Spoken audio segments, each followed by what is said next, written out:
nasangkot po or nasali ang mga sundalo natin sa ginawang operasyon ng ICC investigators sa Pilipinas. Unang dumating ang mga ICC investigators sa Pilipinas noong December 2023.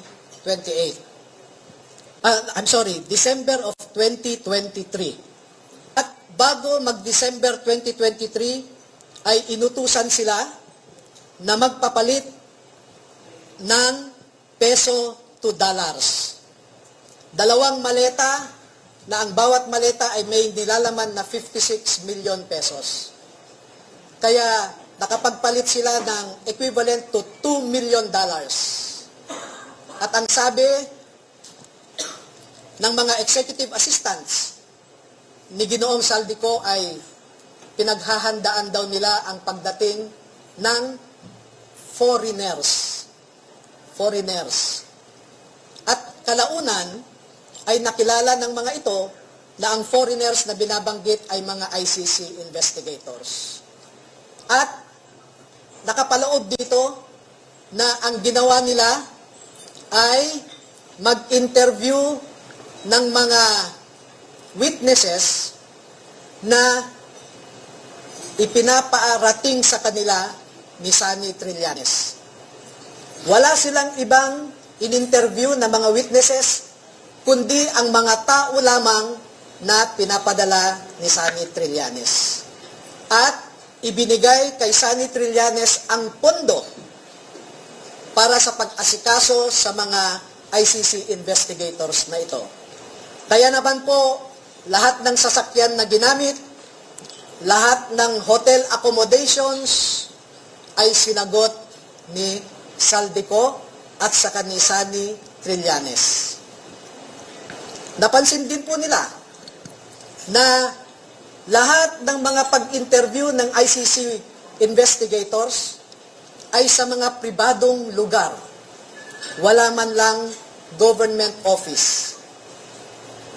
At makikita po ninyo ang madalas na pag-deliver nila ng mali-maleta at minsan mga paper bags naman na mga pera patungo sa mga nag-aalaga sa ICC investigators.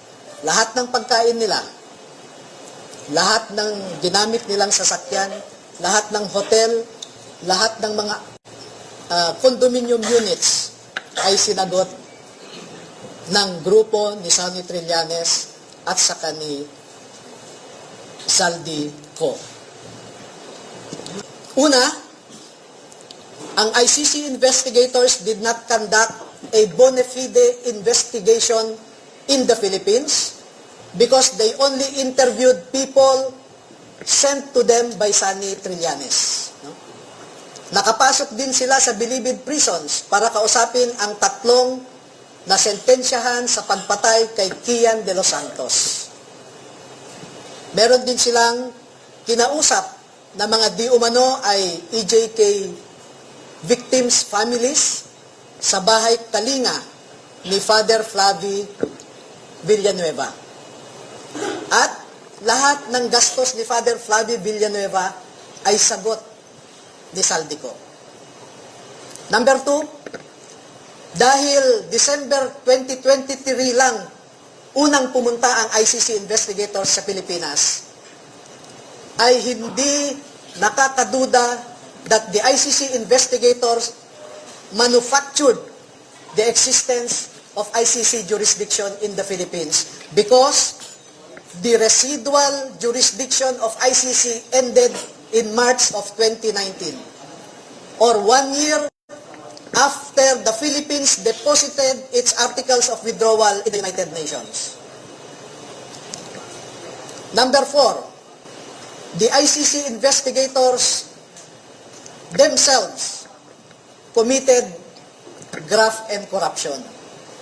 Dahil bakit hinayaan nilang lahat ng sasakyan, lahat ng pagkain, lahat ng accommodations nila ay sinagot ng mga tao na kilala naman nila na kalaban ng kanilang iniimbestigahan. At panglima, ang mandato ng ICC ay di umano protektahan ang human rights ng mga tao. Pero bakit hindi sila nagbigay o nirespeto ang human rights ng isang tao na kanilang iniimbestigahan sa pamamagitan sana ng pag-imbestiga ng mga ibang tao na hindi pinapadala ni Sunny Trillanes?